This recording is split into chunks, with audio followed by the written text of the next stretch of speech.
बौद्ध धर्म के बारे में अक्सर लोगों को गलतफहमी है कि बौद्ध धर्म को मानने वाले वैराग्य को मानते हैं क्योंकि वो मोंक बनकर रहते हैं। खासकर बौद्ध धर्म के संस्थापक सिद्धार्थ गौतम ने खुद राजसी जीवन छोड़कर वैराग्य को अपनाया था और उन्होंने सत्य की खोज के बाद बौद्ध धर्म का प्रचार प्रसार करने के लिए बहुत से लोगों को जोड़ा। वहीं महान सम्राट अशोक के बौद्ध धर्म को अपनाने के बाद उनके दोनों बच्चे भी बौद्ध भिक्षु बन गए थे।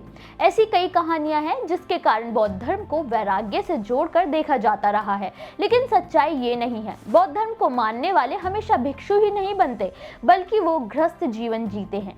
उनकी शादियां होती हैं, उनके परिवार होते हैं। बस अन्य धर्मों की तरह इस धर्म में शादी के नाम पर प्रपंच नहीं होते हैं, बल्कि इस धर्म में शादियां भी दूल्हा दुल्हन और उनके परिवार की सहूलियत के अनुसार होते हैं।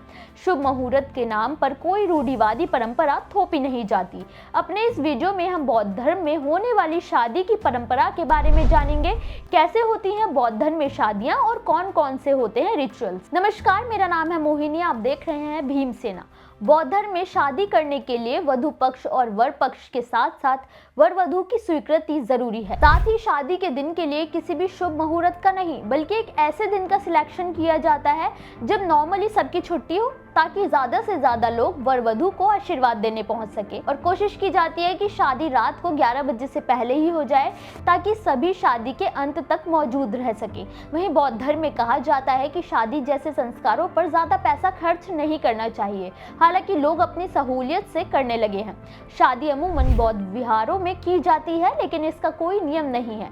घरों, मैरिज हॉल में भी शादियां होती हैं, लेकिन वहां कुछ तैयारियां की जाती हैं ताकि वो स्थान कुछ समय के लिए बौद्ध विहार बन सके। शादी से पहले वर वधु की रिंग सेरेमनी होती है, जिसमें परिवार के साथ साथ रिश्तेदार भी शामिल होते हैं, जो इस बात के साक्षी होते हैं कि दो परिवारों ने रिश्ते के लिए हामी भरी है। वहीं शादी के दिन दूल्हा दुल्हन को और उनके परिवार को सफेद रंग की पोशाक पहनने का रिवाज है। सफेद रंग शांति और सादगी का प्रतीक है। अब बात करते हैं कि बौद्ध धर्म में शादी की रस्में कैसी होती हैं।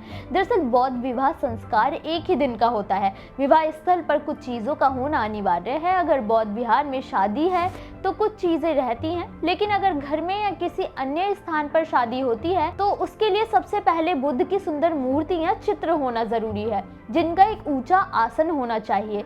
शादी में शामिल होने वाले भिक्षु संघ के लिए उचित आसन, सफेद रंग के कपड़े, सफेद धागा, मोमबत्ती, अगरबत्ती, फूल और पीपल के ताजे पत्ते, धातु या मिट्टी का पानी, लोटा जिसमें साफ पानी हो और अपनी क्षमता के अनुसार मीठा भोज्य पदार्थ जिसमें खीर या फल भी हो सकते हैं। इसके बाद प्रार्थना शुरू होती है। सबसे पहले शील ग्रहण होता है, जिसमें सभी वज्र आसन में बैठकर भगवान बुद्ध को पंचांग नमस्कार करते हैं। इसके बाद पुष्प पूजा, धूप पूजा, सुगंधी पूजा, प्रदीप, चैत्य पूजा, बौद्धि वंदना, बुद्ध वंदना जिसमें बुद्ध धम्म और संघ वंदना की जाती है, जिसके बाद समर्पण किया जाता है। बौद्ध धर्म में कन्यादान जैसी कोई मान्यता नहीं है।